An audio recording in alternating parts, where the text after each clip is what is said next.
Yo, check it out, I gotta speak the truth about the hardest working small channel in the crypto booth. He's the crypto father, the one and only, putting in the hours, never getting lonely. What's up, fellow Silencians? Welcome back to the Crypto Father channel. Today is the 1st of November. Welcome to November. Halloween's finished, and in my school, my tiny little language school, we'll be celebrating Halloween today because that's when all of our students are there. Irrelevant, completely irrelevant. Today is the last day of the Silencio week, so in today's video, I wasn't really sure what to do because there aren't really any announcement. Things don't change that fast over the duration of a week. So in today's video, I'm going to have a look at the website. Let's have a quick look at the website, Silencio website, and see where all the Silencians are at. Where are my Silencians at? Silencio revamped its website. It's got a nice little website, and the Explorer comes in the form and shape of a globe. We'll get to that in just a second. There is some explanation on the website. I was interested in the backed by the best HV bundlers, borderless rather. There's Speak. It's too bad I can't scroll through this. Apparently the app is trending. It's 4.8 in the Apple Store, and on Google Play it's 4.7. It's got 4.7 stars for reviews on the Google Play Store, so that's nice. In the Apple Store, it's got a 4+ review. Oh, there it is, 4.8. So it's getting very good reviews, which means people are using it. Sweet. What else does the website have? They've got a media kit right here, which looks like this. They have a selection of different icons and stuff that you can use to promote the platform. They've got a choice of text that they would prefer if you wanted to advertise for them, I guess. And these are in-app colors for the reward systems, I believe. And there's a bunch of other stuff. That's the media kit. I don't know if any of you have bothered venturing out into the risk for users of the Silencio network documentation. But there is some important information that is entailed on the website, and it is under the important information tab. Project and components, it describes some things. The Silencio network protocol is anchored by a privacy-focused mobile app referred to as the Silencio Network app, and a new crypto asset called the Silencio Network token provided by the Silencio Foundation, a Cayman Island business limited by guarantee. SLC token holders are empowered to participate in governing the protocol and contributing to the project's success, working alongside a global community of developers, users, and technologists. And it's always the Cayman Islands. Apparently there is no legal restriction. There aren't too many legal restrictions on the registering of cryptocurrency projects, which is good, I guess. Experimental nature and uncertainty. Both the protocol and the SLC token are experimental technologies. The project's goal is to transition to a decentralized model and as swiftly as possible, meaning that key governance decisions will be made by the SLC token community. However, there are significant uncertainties regarding how these technologies will function and scale, and their utility to users worldwide. User engagement and risks. While Silencio aims to attract global participation, it is crucial that potential users thoroughly understand the project's objectives and the associated risks before engaging with it.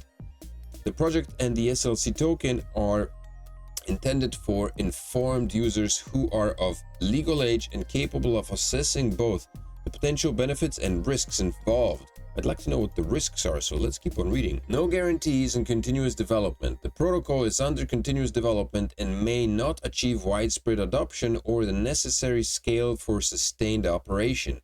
Current feature might not perform as expected, or they could cease functioning altogether.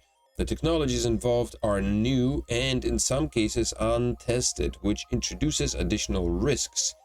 So basically this means stop complaining about the project not delivering, because they could, for all we know, they could simply just close shop and disappear. That's what it says here. It is possible for them to disappear. After all, you have to understand that these people are investing, the team is investing their time and money in order to develop the project, and essentially right now the users are not paying in any way for their time. The only way that this project is getting money and the only way that this project is being funded is through investors, and the way that they find investors is with the help of users like us. The more users there are, the more chances that the team stands that they can show the project to potential investors and say, hey, look, people are using this app, they're supporting, so it's a viable option for you to throw some money at us so that we can continue developing the project. But nothing is said, nothing is written in stone, and this project could disappear tomorrow for all we know. Ownership and value of SLC token. SLC tokens are tools for interacting with the protocol and may eventually be used for in-app payments. They do not represent ownership rights of Silencio or any other entity, nor should they be considered investment products. The value of SLC tokens is highly volatile and may fluctuate based on various factors, including market demand, geographical events, and overall interest in the project. Users should only hold as much value in SLC tokens as they are prepared to lose. Right now, the SLC tokens have no value, but I guess this is a precursor to the upcoming listing, which is going to happen once the token is actually released on the blockchain. Security and loss risks. SLC tokens are stored in digital wallets that require a private key for access. So this is probably going to be an explanation of just the crypto. If you invest in crypto, you know, there is a possibility of losing your investment because the value of tokens go up and down, and quite possibly it is quite possible that the value of these tokens will go down as well after listing, as a lot of people begin dumping their stash and their airdrop allocations. If the private key is lost or compromised, the tokens may become permanently inaccessible. Additional errors in the software or other issues with the digital wallet could result in the loss of tokens. Conclusion: the Silencio network project is an ambitious and experimental endeavor. Users should carefully consider the associated risks and uncertainties before engaging with the project or acquiring SLC tokens. It is crucial to be well informed and to only participate if you fully understand and accept these risks. So, dear Silencians, if you do, then go ahead and keep using the app. Full version risks for users. I'm not going to go through all of this because it's a lot. What I do want to look at is the Explorer, because that's fun. So the Explorer comes in the form of a globe, which is very interesting. It gives you a good look at where the users of the distribution of the Silencio users, and it seems like a lot of people are based in Europe. And the blue dot, I assume, is that where the head office is? In Germany? Is that where they're based, or is it just a starting marker? Munich.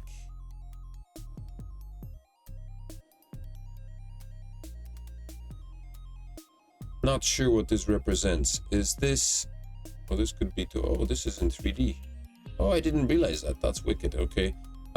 So I'm not sure if this is the head office for Silencio, based out of Munich, Germany, right here.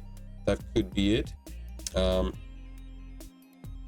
any case, a lot of the dots are positioned in Europe. The second, I think, most condensed area is maybe the United States, the biggest landmass, although not so much. The United States has a lot of dots. What concerns me is these dots running across the ocean, across the North Atlantic Ocean. Now, if you zoom into these dots, they simply disappear. So I'm not sure how this works. Are people activating the app on an airplane? Is that what these dots are? They're measuring from an airplane, but in the past the app tended to shut down. If you move too fast, it used to just shut down. So I'm not sure what we're measuring here. Also, right here in Nigeria is a pretty densely populated area. It seems there are a lot of dots here, and a lot of measurement has been conducted in Nigeria. There are spots, if you zoom in, so like somebody walked around this little neighborhood here. And then over here we've got some people running around in circles as well. But Ankpa, what I find interesting is if you verge outside of Nigeria, so you've got like this very densely populated area, the Gulf of Guinea, and you zoom in, it's the same thing. All these dots disappear. So what measurement am I looking at? Are these ships that are moving around? Pirates? I'm not sure. So this is a bit odd, because normally when you scroll in, these dots remain, and it's it's possible to see them. On the main website, we're told that there are 18.9 billion data points, and every single data point is represented by a hexagon. So when these hexagons are spread out way out into the ocean, it's kind of difficult to believe that these are actual real data points, because if you check it out in a city, if you scroll down into a city, you can see these dots remain, and you can trace their path. Although in certain areas, it's also a bit bizarre. Like, this is a nice long stretch of a road. Did somebody actually walk this? India is a good example. Let's have a quick look at India right here. India.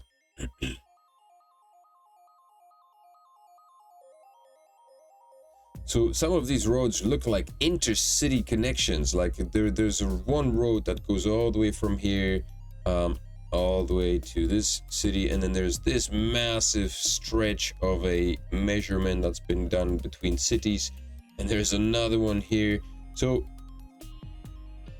again, the question I had was, in the past, the app wasn't registering movement that was too fast. So if you were moving too fast, then it would let you know that you need to slow down, because it wasn't registering all the noise. But like these long stretches, and specifically between the cities, appear to have been done with some kind of vehicle, unless we're expecting that people were actually walking these massive distances between these cities in India. So how is that even possible? I'm not entirely sure,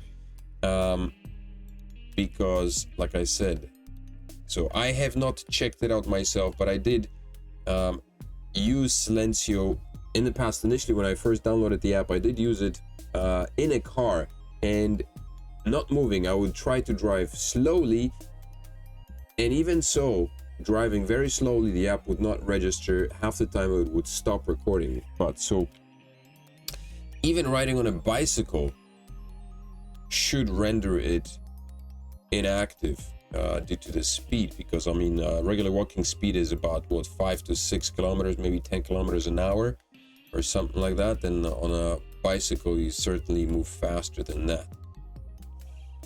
Me personally, I am located in South Korea, and South Korea is getting some use out of it. There are, again, it's the same thing, these massive stretches of road, like all these stretches between the cities. This stretch of road, this is like several hours of a road, so I'm not sure exactly how this has been calculated.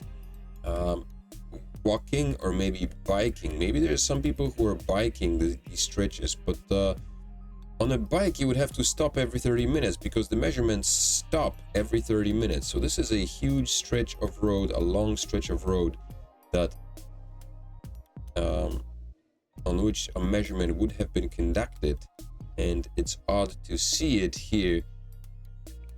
But see how the dots are, how the hexagons are dispersed. So it's quite possible that people are actually using cars and driving in cars, because these hexagons register only a few meters apart. They register apart. So I think the vehicle must have been moving pretty fast, or faster than a walking distance, because if you scroll in, let's have a quick look here. So like these here, these are walking paths. You can see the hexagons are closely knit together. They are basically on top of each other. This is a path that has been walked, and you can see that it has been walked. In cases where I guess you begin moving faster, the distance, the space in between hexagons is spreading. And so in cases of these long stretches like this, I get the feeling that this has been done with either a vehicle or a bicycle or a faster moving means of transportation, which is why these hexagons are scattered all over the place and they're not really connected as much as they are when the measurement is done while walking. So to conclude this analysis, I think it's possible to conduct measurements in a vehicle from the inside of a vehicle, but you will receive a feed that looks like this, of dispersed hexagons, but you will be able to cover a lot more space, obviously. So that's interesting. I'm gonna have to check that out. The Discord is a buzz. I was just saying that last weekend in the video that I released, I went for a walk around my neighborhoods and I was able to drum out like close to 20,000 Silencio in-app points. This was the hunting for Silencio. And that gave me 1,000 places boost, which was very cool. And I'm planning on doing that again this weekend. I'm not sure if I'm going to be recording. I think I might be. I might go visit another area of the city and record some more. But this was a couple of good hours of walking, maybe 2 or 3 hours of good walking. And so I'm planning on doing that. I hope that you guys are also doing that as well. If you are here, since I'm already here, do consider joining the Crypto Father channel, becoming a member. You can become a cat or a kitten, a crypto kitten or a crypto cat.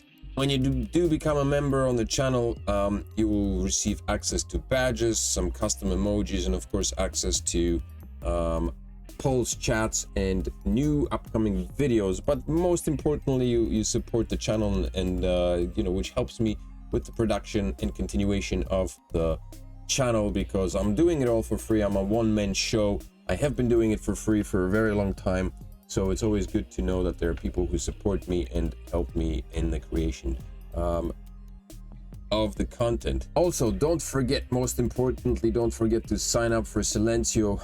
Follow the ref link below the video. It's not really a ref link. You have to download the app to your phone and then register, but then use my name, the Crypto Father, as a referee in order to get 200 free Silencio points straight away.